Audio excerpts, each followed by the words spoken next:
Hi and welcome back. Joe here at woollycottage.com, and a happy new year for 2026. I hope it doesn't go as fast as last year's. Nothing's changed in this place. I've still got two dogs that like to climb all over me while I'm talking to you lot. Hold on a second. Nope, it's alright, it's safe. Postman's just gone past in the van. Oh, the barking just drives me nuts. As you all know. So what are we at? Where are we at? Right, so today I'm doing some Rolags. Well, I've done a batch. Just got to do my last 3 Rolags, so I thought what I would do was pop on, say hiya, and then do these Rolags and then have a little bit of a catch up with you and a chat about the year ahead over here on my channel on YouTube. I don't think much things will be changing, but I'll have a natter with you at the end of this bit. So I'm working with some merino, some superwash merino, and some blends of a merino with trilobelin and a merino with or camel red eerie silk. It's a Falkland merino, camel red eerie silk and alpaca blend, but this is what I'm making. So I'm just finishing that off, and I'll show you what the other ones that I've made. So I'm putting 6 new listings of Rolags on the website, and I've got some little bits to go on the website as well today. Yeah, so I'll get a proper catch up with you in a minute. I'll get you manoeuvred so you can see exactly what I'm doing here. Bear with me a sec. Right, so how many of you got new blending boards for your Christmas this year? It always seems to be the go-to gift to get for fibre lovers, so or at least newbies anyway. So I'm just putting on my first layer, which is the merino and trilobal blend, and I'm putting it all on this bottom layer because I want the shine to come through, and then the luxury fibre will go on after this, plus throughout the layering of the Rolag, so you've got it consistent when you go to spin with it. There we go. So you have a nice Christmas, everybody. Put your comments down below and tell me what if you got anything that was on your wish list, or is there anything that you want to save up for this year. Right, that's what I'm here for, to encourage a conversation. Is there any new crafts that you want to take up this year, or are you wanting to perfect your skills a little bit, or learn new ways of spinning if you're into spinning? Oh, excuse my, it's really cold here in Cumbria on the far north outer scales of the UK, northwest, right next to the sea. We've not seen any of the storms that the rest of the UK have been getting. We don't get snow, not really. We've had some really deep ground frost, and the house is cold. Oh, there we go. Okay, so I've done my 2 blends, and now I'm going in with my colours. So I start with my chocolate brown first, and I'm going to put it on this here. And I'm doing 5 colour stripes on this blend, so I thought it looked really pretty. This one is called Choc and Mallows. It just made me think of a nice hot chocolate with marshmallows on the top. Right, which one are we up next? Then we've got this coffee brown. And just guide it down so it stripes.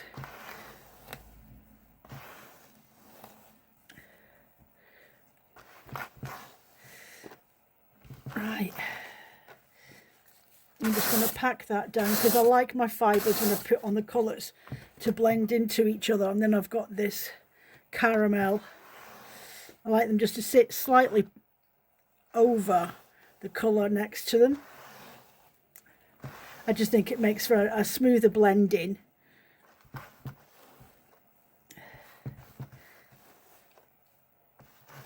There we go. And next I'm coming in with my lighter pink, and this pink's actually a superwash merino. So it's a little bit, has a little bit of a mind of its own, superwash merino, when you're working with it. Very, very, very soft, but when you're working with it on a blending board, it just wants to do its own thing. So I have to compact that down. There we go. And then the next one is this lovely orchid pink. Browns are really, I love, you think brown is just like a lot of people think, oh, it's just a blah colour, but it's not. It's a really good partnership colour. It looks great with blues, it looks great with teals. This one, I just always think that pinks and browns together always make me think of the cherry blossoms that will come in the next month or so.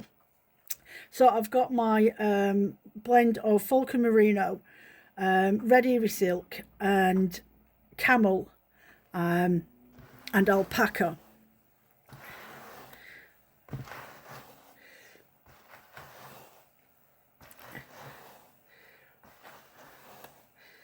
So I'll just put that in between the layers.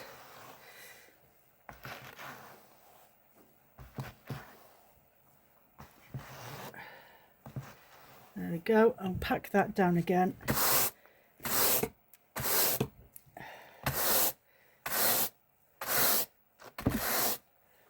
Can you see that okay? It's really, because of the colour, the light and everything, it's a bit thingy. Hold on a second, I'll see if I can prop you up a little bit. I'm not sure what happened there. My video seemed to just stop for no reason. Okay, so I've done the browns, and now thankfully I've got one layering left to do. And I can't even remember what I was talking about then. So I will explain. The reason I do my layer on the blending board very similar, or I say very similar, exactly how I use my drum carder, is because I want the posh fibre, this one, and any blended fibres that I want to enhance the wool, to give it that silky sheen or whatever it is that I'm wanting from it. I want it to be run all the way through the wool when I'm spinning it consistently, and not just if I just put it on the first layer, so you get that sheen and that's all you get, and then you're going to have hardly any of that sheen all the way through your wool. It's just going to be a little tiny sprinkling of it. So I like to make sure that when I'm using fibres, especially the posh stuff, the luxury fibres, or silks or tissue silks or rose fibre or anything like that that I'm using to incorporate into my blends, I want to make sure that when you spin up that wool, you're getting what I've said you're getting. You are going to get at least 15 grams of a luxury fibre in a 100-gram bat or whatever it is. Do you know what I mean? So when you're working with it, you're going to get a consistent sheen all the way through. It's not just on the first layer, that once you've spun that up, that's literally it. You're going to get a tiny, you probably won't even notice that it's in there. So you're not going to get the type of yarn that, in my mind, I want you to be able to spin up. I want you with this, because of this type of fibre that you've got, I want you to have a yarn that is got a sheen to it and a slight gloss to it, not all the way through, not dominantly, but all the way through your yarn. When you're working with it, you'll see little pops of it coming through, and I want it to, in my mind's eye, have that drape in the wool, in the yarn, that little bit of a drape, for a little bit more luxury of an item that you want to make for yourself.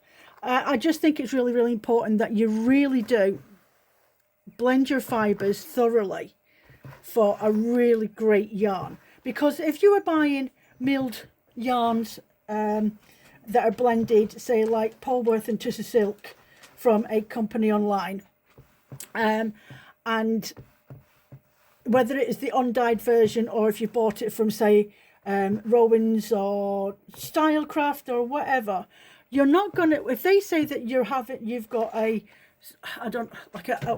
wool and mohair blend, then you want to make sure that you're seeing the mohair all the way through the yarn. Do you know what I mean? You don't want to be ripped off and you're only seeing the tiny little splodge of it here and there.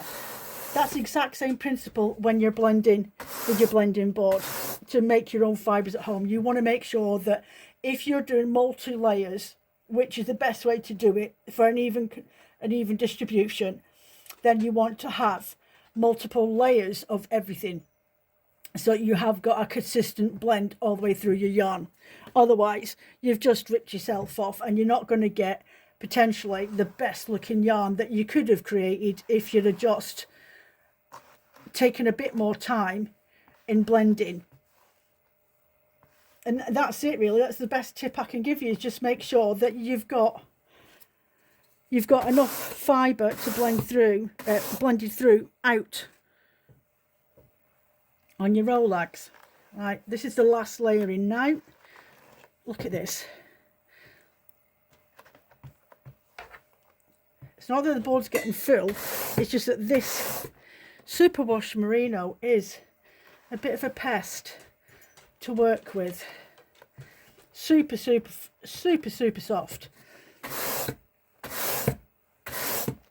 Right, next one is the caramel.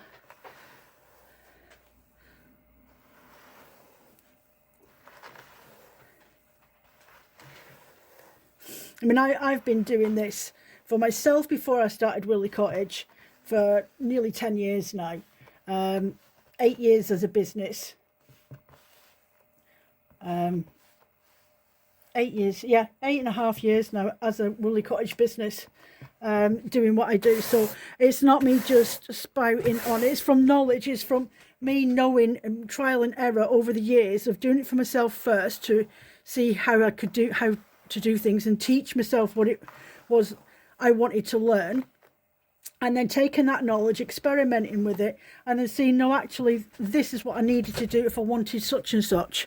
So yeah, I've got nearly a decade's worth of knowledge that I'm wanting to pass on to you guys. So there we go, the last one here.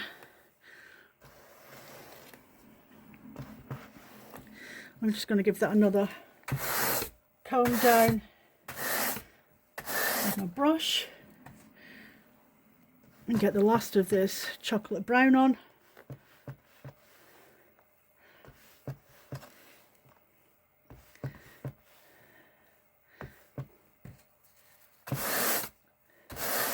Like that. Right, get my sleeves up because they get caught on the tines. So I'm going to pop that under there, and then the two on the top, swizzle them around and trap those fibres underneath. And I'm just going to ever so gently lift up the fibres to just over halfway, so it's easier to draft the first one. The second one's always the easiest, but the first one takes a little bit of get going to draft out. There we go, like so. And then just with your hands, just gently, I'm not even gripping it, I'm just holding my hand around there just to help put those, any stray fibres that are sticking up, back into position on the Rolag, like so. So take that out. Right, so I'll waft this up again, make sure all the fibres are really up off the board.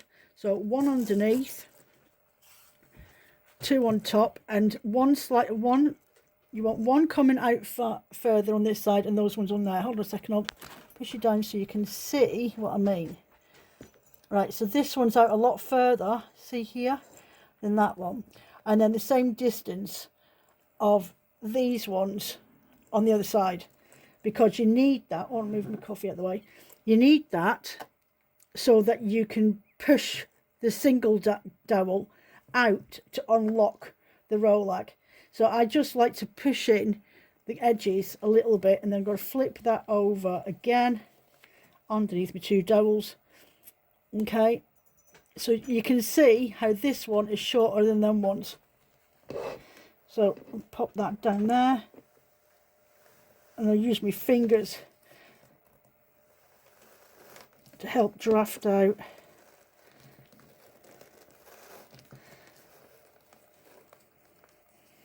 Voila. And again, just gently with my hand, twist it around.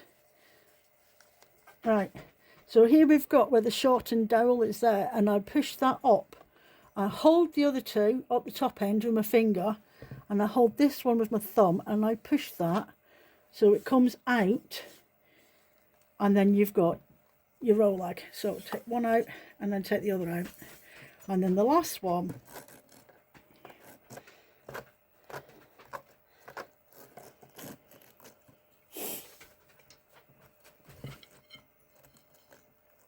pull in these edges, and then this one we're going to tuft up a little bit until it nearly comes off the top.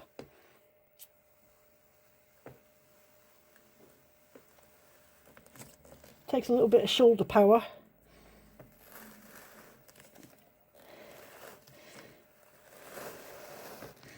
And then go down your bottom of your board and then roll it up.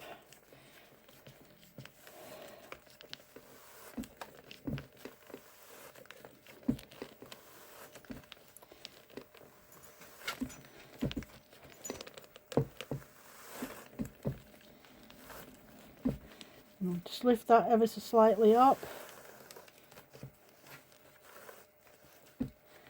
And again,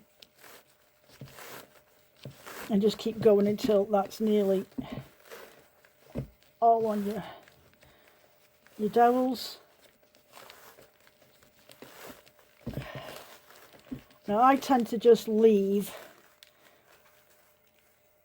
the top bit up there, just the last of the fluff. I just leave it there now because I want to have a really lovely blended Rolag. Because if I took the tuft off, I'll end up with like little lumpy bits where it's all congealed up the top.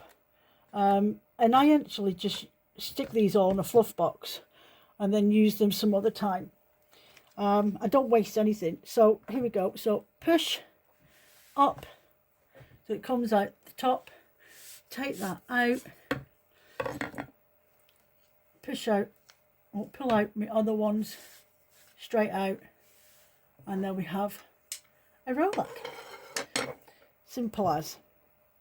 Curl that up, and then that'll get photographed from my website in a little bit this morning. There we go. Do one more. Like so. And there we've got, what's these ones called again? Yeah, choc and marshmallow. Oh, choc and mallow. They'll be on the website. They're about 120 grams then. Pack of 9 Rolags. I'll go and pop over and I will get the other Rolags and I'll show you what I made yesterday. And put them up there out my way. Hold on a second. So that's another one that I've got on there. This lovely gradient of blues. It's a merino and Polworth and Tweedy Viscose blend on that one. Then this one's got red Erie silk, Angelina and merino in that one. That's really cute, isn't it? Really, really loud. Then this one's really, really soft and luxurious. It's just a merino blend with a, what is it? Merino blend, rose, with trilobal in that one. Really, really cute.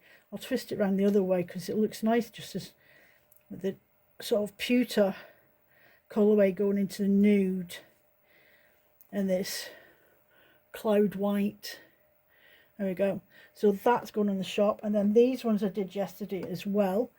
So we've got, I think, Sage and Thyme, this one's called. A lovely gradient there. And then the last but not least is this beautiful one. And I think it's called, what, I can't remember the books over there. What do I call this one? Winter Blues. Oh. There we go. Ooh. It's got a little bit of sparkle in there as well. It's got Angelina, Corradell and 23 microcount merino. Really, really pretty, isn't it? So they're going on the website. So it's 6 brand new Rolag sets to go on the shop today. So yes, I still have my Christmas tree up. I've just took over Christmas period 3 weeks off, and you could tell that I took time off from the studio because I forgot what day of the week it was. So that's a good clue to when you know that you need to go back to work, is when you start forgetting what day of the week it is. So what's been happening? Nothing much. I've got a January sale on the website. I've got almost all the stock that's currently on there from last year. Everything from some of my yarns are on there discounted. My pre-handmade warps that are hand-dyed warps as well, but they're pre-measured out and tied up for you to use if you're a weaver. I've got a couple of those still left over. I don't know if I'm going to do them again. I might do. I haven't made up my mind yet as such, but that's always the case, isn't it?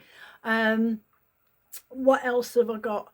I've got little scissors that I put on the stock shop last year for my virtual Christmas market. So there's embroidery scissors and bits and pieces, rovings, Rolags that I made up from last year, bats, there's some up there, and there's some up the top shelf still available, blend sets, what else was on there? I think that's about all my stock really, and my project bags.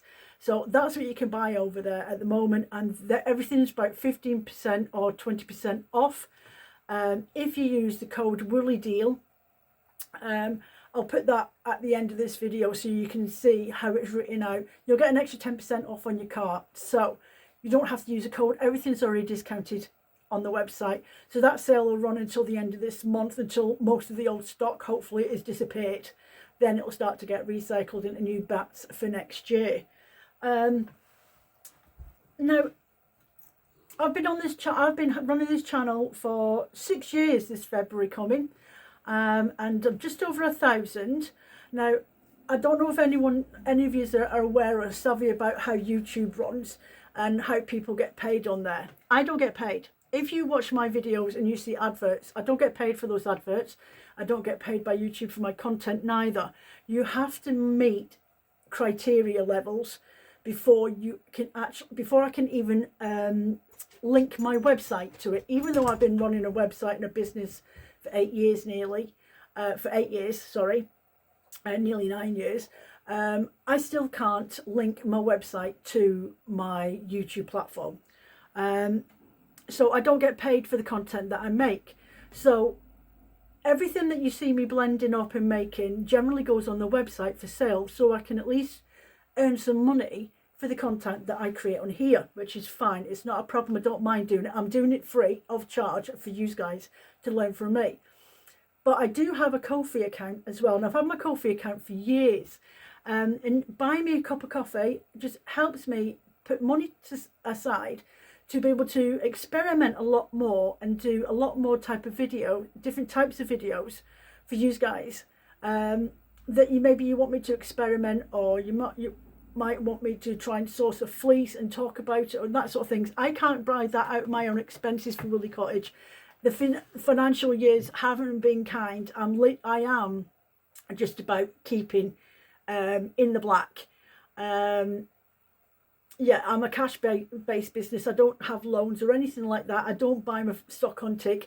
Once some sales come in throughout the month, I put the money aside, and then I get another stock order in, and then a little bit of what's left over is my money. It's my wages, okay? And I literally earn a commission for every bat I sell. I get £1.50.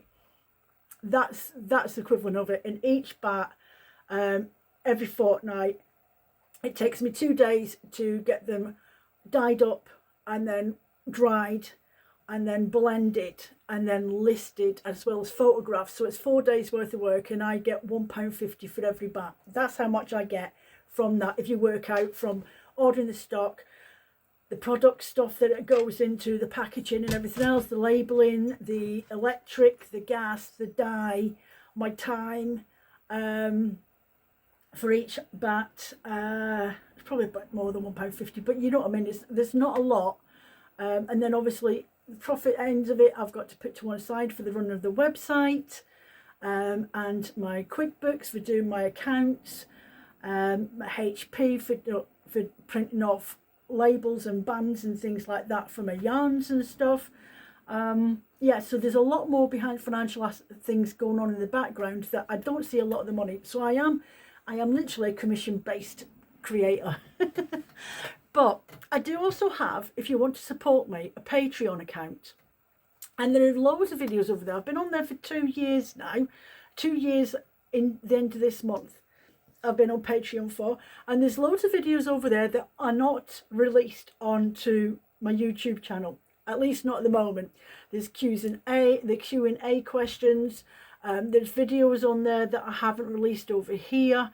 I did release quite a few old videos from the first year that I was doing Patreon over the course of from August through till November-ish, because I've had stuff going on in the background medical wise, investigations and tests and back and forth to the hospital, and I just haven't been in the right headspace to do that. Plus I had my adverts to get sorted out, and then I had the virtual market to sort out, and I had to cancel 2 Will Fairs last year because of everything that was going on in the background, and I lost out on my deposits. So yeah.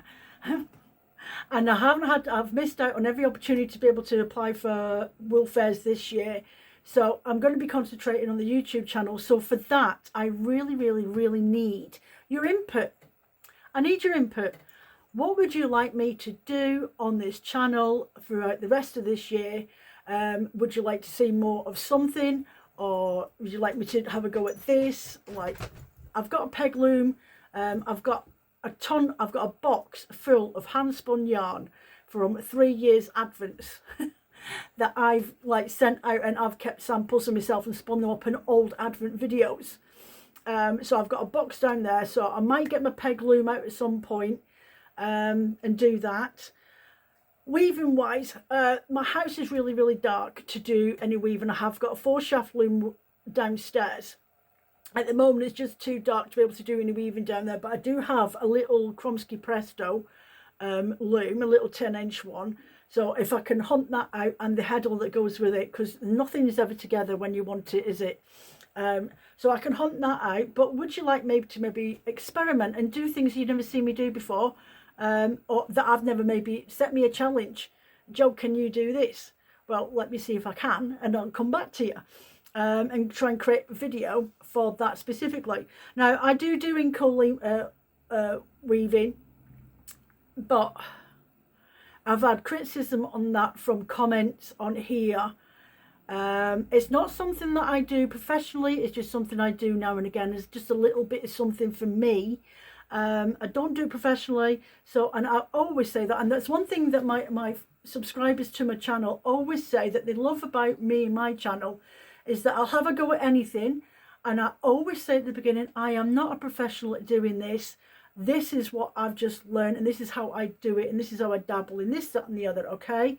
So that's why I don't do things like peg weaving on here, because I don't want the criticism from somebody turning around saying, oh, don't watch her video because she hasn't got a clue what she's talking about. She's not doing it right. Well, you know what?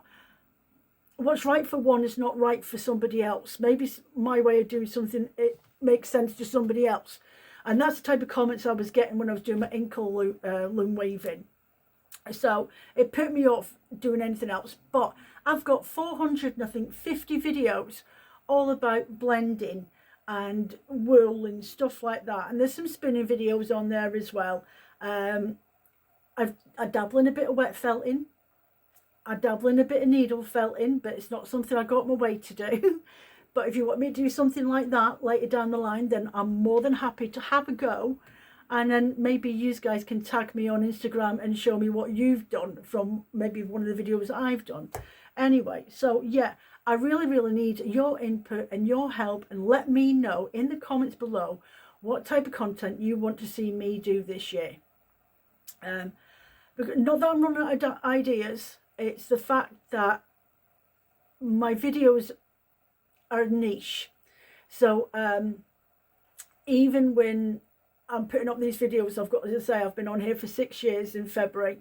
I've got 450 videos. I've got just over 1,000 subscribers. But even if I wanted to earn any money from YouTube, I've got to have 3,000 hours consistently every month of viewing. I've got to have, I've got to get up to 1 million views on my reels. It's ridiculous. Put it this way, they make it virtually impossible to be able to earn any money as a small channel. So by helping me with a bit of input, subscribing to my website, to my platform, subscribing and hitting that thumbs up down in the underneath when you watch the video. I always, when I watch my favourites, like the Irish Homestead and the Newbies, who else do I watch? Nerdforge. Rachel Makesy, she's brilliant. She makes me laugh so much. I don't watch fibre artists or anything like that, believe me, because I don't want them to influence how I do things and how I teach, or me start criticising myself and my teaching. The one thing, as I say, that you guys always say is that you love that I'm dead natural. I am just me. I'm just you at the end of the day. I'm nothing special. I'm just experiencing what I do, and I've been doing it for a long, long time now. And you guys giving me comments and suggestions of what you want to see helps me actually think, oh, do you know what? That's different. I'll have a go at that. Or I'll try that, or I'll do this. And that makes me feel like I'm not just going around the mouse wheel all the time on doing these videos. So yeah, I have got plans for some new topics coming up. I'm not going to tell you yet. You have to go to Patreon. If you go over to Patreon and join as a member, the cheapest version is £3 a month. I will advise you, if you've got an iPad or an iPhone, do not download the Patreon app on your iPhone or iPad. Only because if you go on there using their app, they charge you an extra fee on top for being a member on Patreon. And we don't get that money over on Patreon at all. None of the content creators over on Patreon receive that extra funding, that fee that the Apple charge you to use that app on their phone. If you want to come over to Patreon and join as a member, I advise you go and use your Google, your Firefox, or wherever it is, Yahoo search engine. Go over there, go onto the platform via the search engine and look for Patreon, and then log in from there. Then you won't get charged any extra. If you've got an Android phone or a Google tablet or a Windows tablet or anything like that that's run by Android, you don't get charged any extra for having the app on your phone. It's just something that Apple are starting to do with a lot of these app firms, especially the big ones, and they're trying to take their slice of pie out of content creators, which is not fair.